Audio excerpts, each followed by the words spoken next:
आज शान्त छ सबतिर।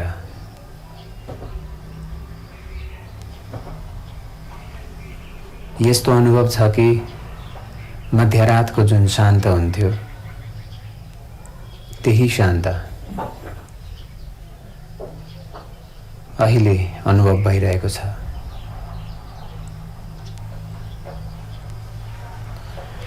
वरपर गाडीहरू चल्ने क्रम, मानिसहरू काम गर्ने क्रम, यी चराचुरुङ्गी कराउने क्रम, किरा फट्याङ्ग्रा कराउने क्रम जारी नै छ सदैव जस्तो। तर केही शान्त छ। यी सबै संसारका घटनाहरू घटिरहने क्रममा नै र यिनीहरूको मध्यमा नै केही छ जो शान्त छ।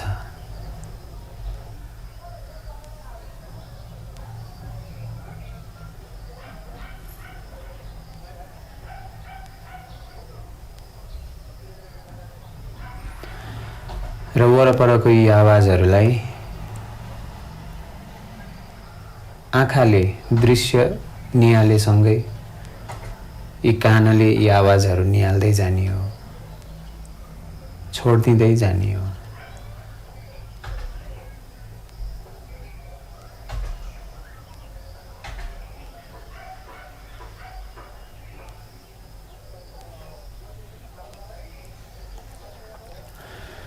आँखा थाक्छन्, बिस्तारै झिमिक्क हुन देऊ र फेरि बिस्तारै उठाएर हेरिराख।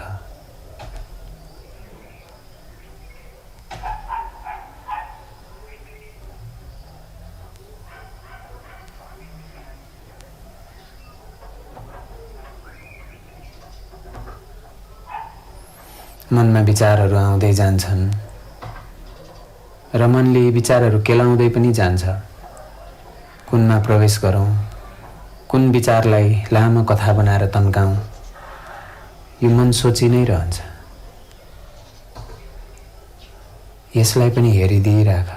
जसै आँखा बाहिर हेरिरहन्छन् तसै भित्र चलिरहेकोलाई पनि हेरिराख।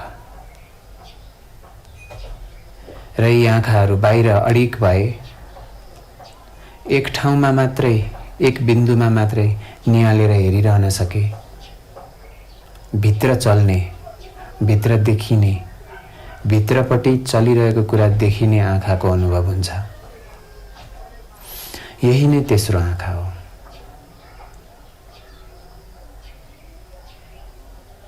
त विचारहरूलाई आउन देऊ, जान देऊ, कथाहरू बन्छन् भने बन्न देऊ, तर यी आँखालाई एक ठाउँमा राखेर हेरेको हेरै गरिराख, छोड्दै नछोड।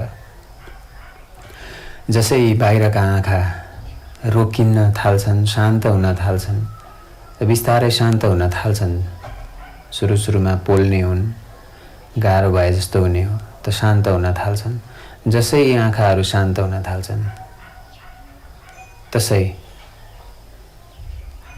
आँखामा स्ट्रेस पनि कम हुन्छ। भिजनमा देखिएका कुरामा भिन्न भिन्न प्रकाशहरू देखिन थाल्ला। जसरी मनमा विचारहरू आउँछन् र छुट्दै जान्छन्, त्यसै गरी यी आँखाले देखेका कुराहरू पनि छोड्दै जाऊ।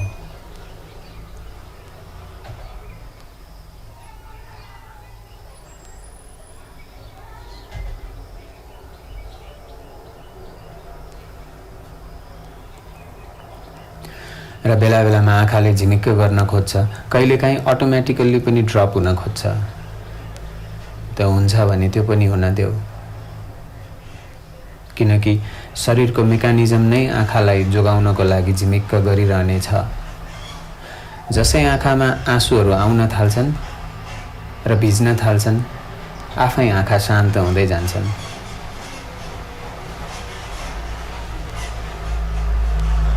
यो शरीरले सदैव आँखा झिमिक्क गरिरहने बानी जानेको छ।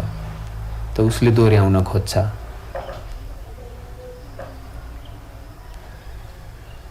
झिमिक्क गर्न खोज्छ भने हुन देऊ, तर चित्तको अवस्थालाई ख्याल गर, झिमिक्क हुँदा के हुन्छ।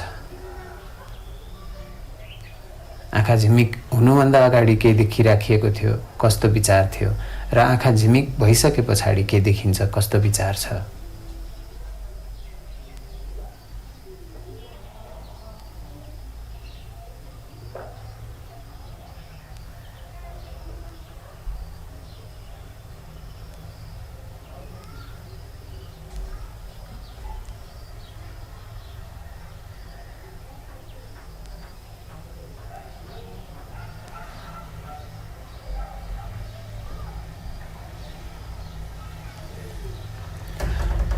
यो यस्तो अभ्यास पनि हो कि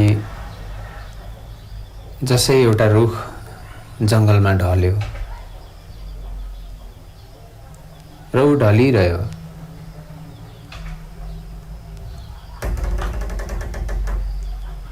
र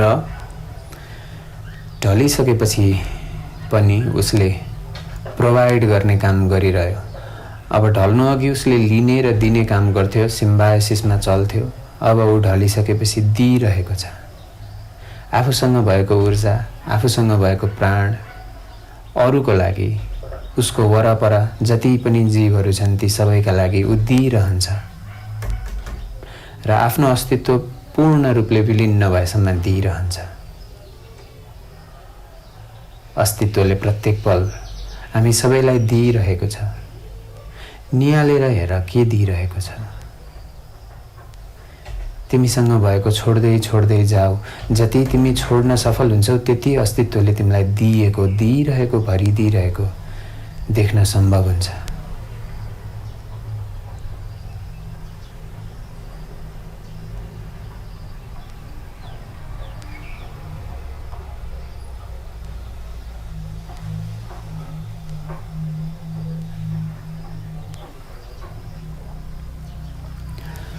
आँखा त रोकिए एक ठाउँमा, दायाँ बायाँ हेर्न चाहन्छ।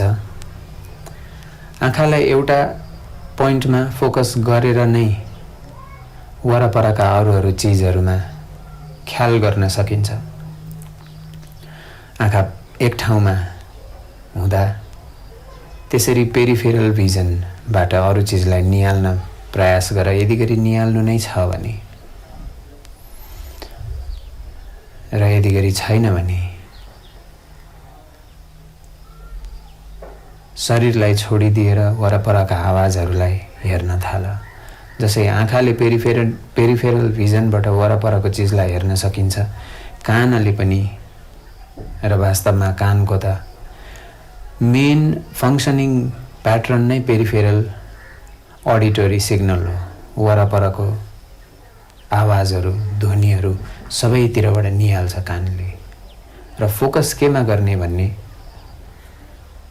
तिमीमा भर पर्छ। र जे तिमीले प्रयोग गरेर फोकस गर्छौ त्यही नै चेतनाको केन्द्रित अवस्था हो, कन्सन्ट्रेसन हो।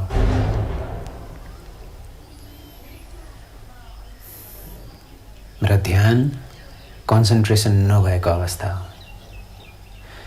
सबैतिरबाट कन्सन्ट्रेसन खुला भयो, यति खुला भयो कि सर्वत्रको निरन्तरको अनुभव हुँदैछ।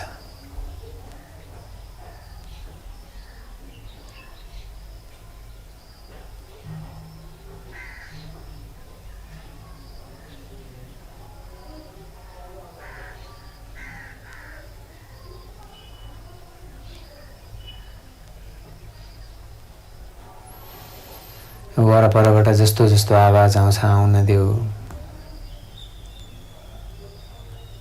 आँखा झिम्किन्छन्, झिम्कन देऊ। यस्तोसम्म कि यति बोध गरेर कि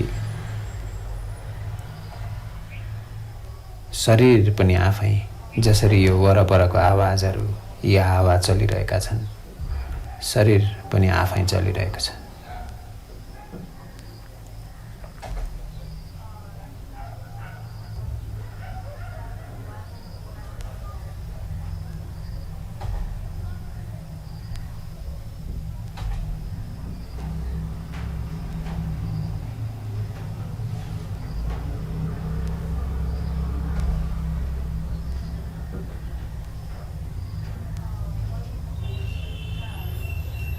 कहिलेकाहीँ श्वास आफै रोकिएर जान्छ र फेरि शरीरले थाहा पाउँछ कि श्वास रोकियो, अक्सिजन पुगेन, अनि फेरि चल्न थाल्छ। यी श्वास रोकिँदाखेरि शरीरको अनुभव र मनको अनुभव र दृश्य दर्शन आँखाबाट के भइरहेको छ, भित्री र बाहिर, यी दुवैको अनुभवलाई ख्याल गर।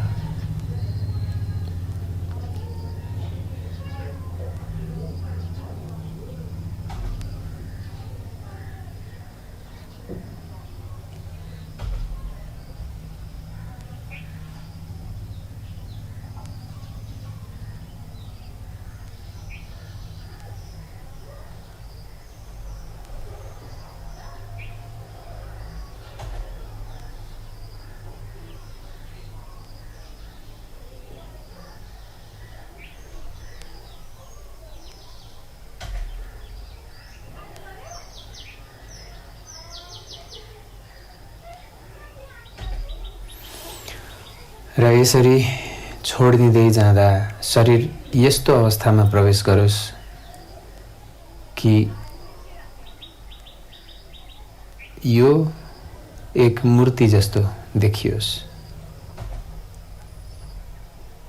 र अरूको लागि होइन, तिमी स्वयंको लागि नै मूर्ति जस्तो देखियोस्। र वास्तविक मूर्तिको यही हो रिप्रेजेन्टेसन। यसैको सिम्बोलिजममा ढुङ्गाका मूर्तिहरू बनाइन्छन्। यही जसले जान्यो कि शरीर ढलेको मुडो यो पहाड बराबर छ।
र निरन्तर हेर्दै जाँदा कहिलेकाहीँ यो अस्तित्व नै आफूले जे नियालिरहेको छ त्यही आफूबाट पृथक, फरक र छुट्टिएको अनुभव हुन सक्छ।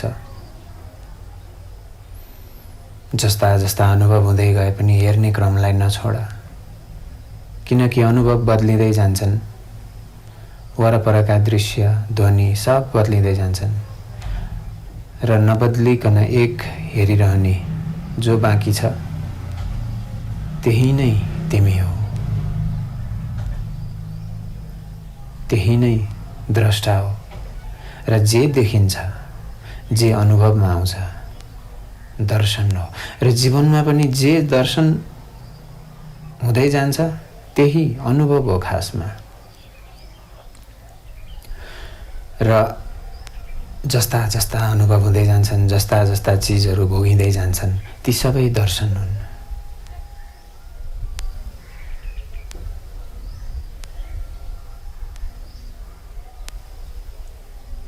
त्यसैले गुरुहरू भन्नुहुन्छ, जेनलाई बुझ्यो भने हरेक किताब जेन किताब हुन्छ, जेन बुक हुन्छ।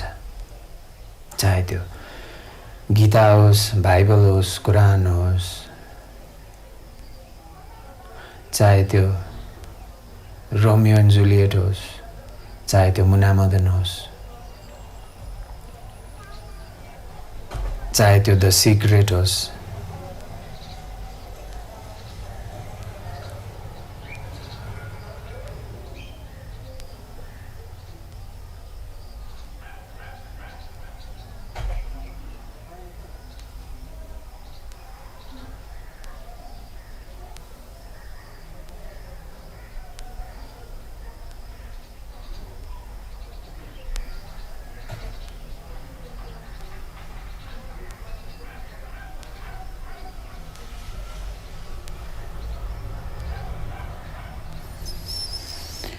र जति खाली भरिँदै जान्छ, जति शून्यता भरिँदै जान्छ, त्यति ख्याल गर के छ तिम्रो।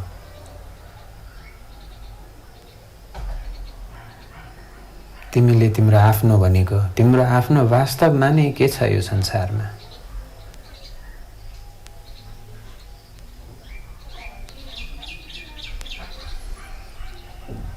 जेलाई तिमीले आफ्नो भन्छौ ती सब छुटेर जान्छ। र जसै गरी निहाल्दै जाँदा ध्वनि परिवर्तन भए, दृश्य परिवर्तन हुँदै गए, त्यसै गरी जीवन परिवर्तन हुँदै जान्छ। As above so below. जसरी क्षणिक विचार परिवर्तन हुँदै जान्छ, त्यसै गरी दिन परिवर्तन हुँदै जान्छ, त्यसै गरी जीवन परिवर्तन हुँदै जान्छ।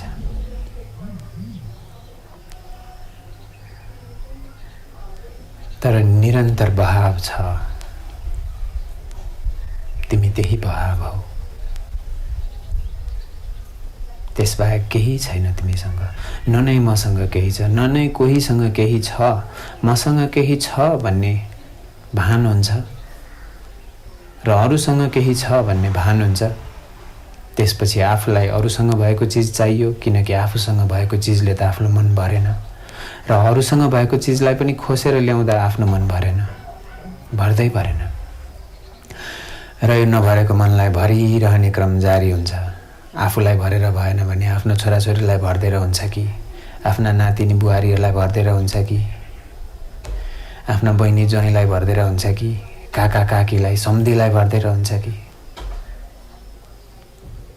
केही छैन कसैसँग। सबैको भाँडो रित्तो छ, त्यसैले भयावह छ। सब डराएका छन्, डरपोक छन्। तिमी डरपोक भन्नु पर्दैन, किनकि अस्तित्वगत रूपमा यी भाँडाहरू खाली नै छन्। यसैको स्वीकार परम आत्माको स्वीकार हो, यो अस्तित्वको स्वीकार हो र अल्टिमेटली तिम्रो स्वयंको स्वीकार हो।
र जब शान्त भयो, जब बस्न पुग्यो, जब भरिएर आउँछ र थाहा हुन्छ आफूलाई कि भरिन पुग्यो कि खाली हुन पुग्यो आजलाई, किनकि केही काम पनि छन्, आफ्नो जिम्मेवारी बोध यो संसारको पनि छ। खाली भएर दिन सुरु गर्दा दिनभरि नयाँ कुरा गरिरहन सकिन्छ।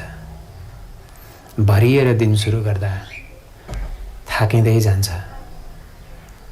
त खाली भयो थाहा पाएपछि यी आँखाहरूलाई हातले बिस्तारै छोपिदिने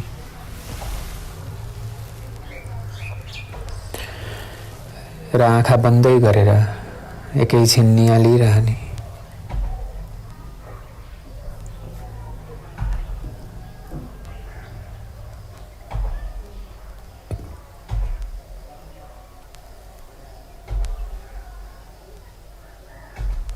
बिस्तारै हत्केलाभित्र आफ्ना आँखा खोलेर त्यो अन्धकार अर्ध उजेली त्यसलाई पनि हेर्ने।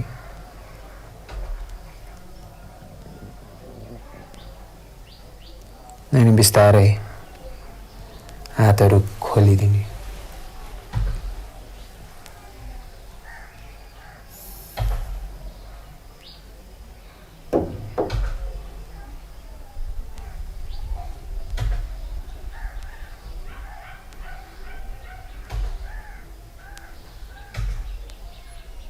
शुभ दिन।